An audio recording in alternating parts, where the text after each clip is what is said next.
Y hablando un poquito de hogar, de casa, aquí en Medellín hemos visto que en los últimos años los que eran propietarios de grandes casas han decidido demolerlas para construir edificios de apartamentos, igual que las constructoras también eligen hacer cada vez más y más apartamentos, es decir, esos conjuntos residenciales donde viven gran cantidad de vecinos. Esto, por supuesto, conlleva a grandes problemáticas y para eso viene hoy a hablarnos John Jairo Morales. Él es abogado especialista en Derecho Urbano. Bienvenido. Gracias, María, por la invitación, por el espacio. Qué bueno poder compartir estas experiencias, no solo desde lo académico, sino desde lo social propiamente dicho. John, tú que eres muy afín a este tema, cuéntanos cuáles son esas principales problemáticas que se presentan en estos bloques de vecinos.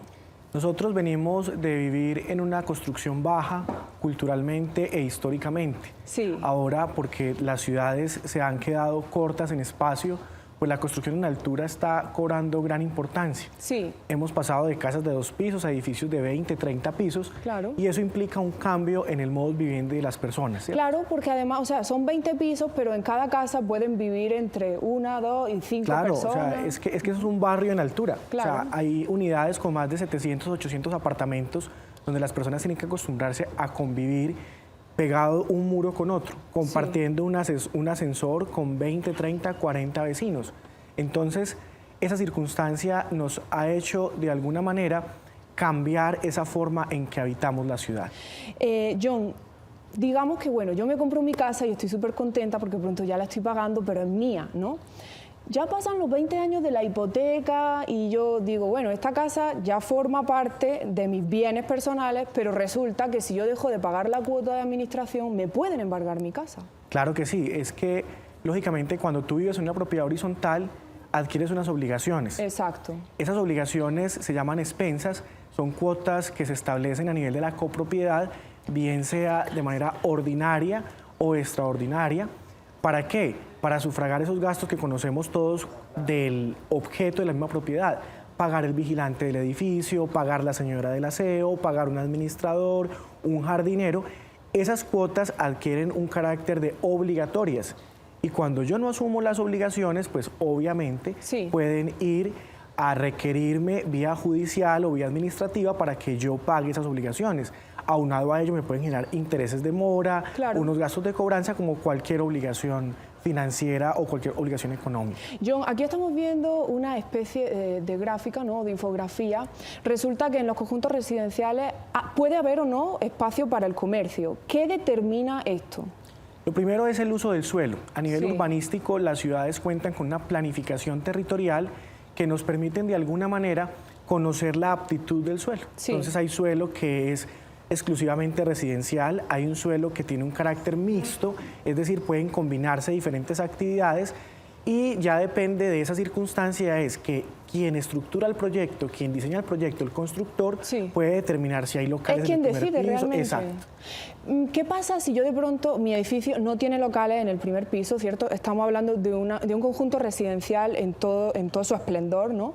Pero yo quiero montar un negocio en mi casa, es decir, por ejemplo, yo quiero hacer masajes en mi domicilio, ¿no? O de pronto yo he visto también en algunos conjuntos aquí en Medellín que los primeros pisos forman tienditas, ¿no? Como de, pues, para ir a comprar mecato, café. ¿Eso está permitido realmente?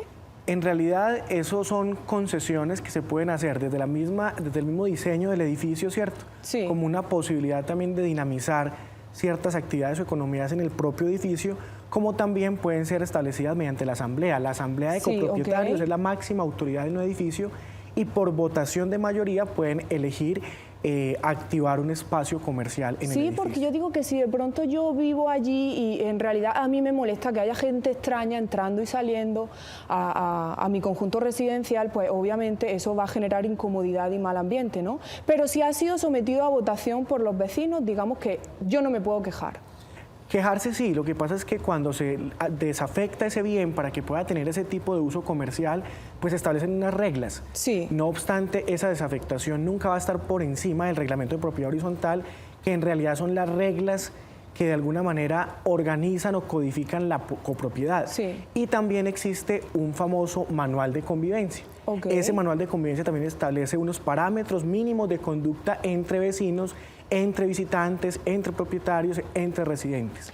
Resulta, John, que si de pronto yo vivo en un primero o segundo piso y no debo de usar el ascensor, ¿no? Porque realmente pues, voy a mi casa y subo la escalera y ya estoy ahí, y se rompe el ascensor y hay una cuota extraordinaria, una derrama, como le decimos en España, una derrama, y realmente yo no estoy usando el ascensor. ¿Yo por qué debería de pagar esa cuota extraordinaria?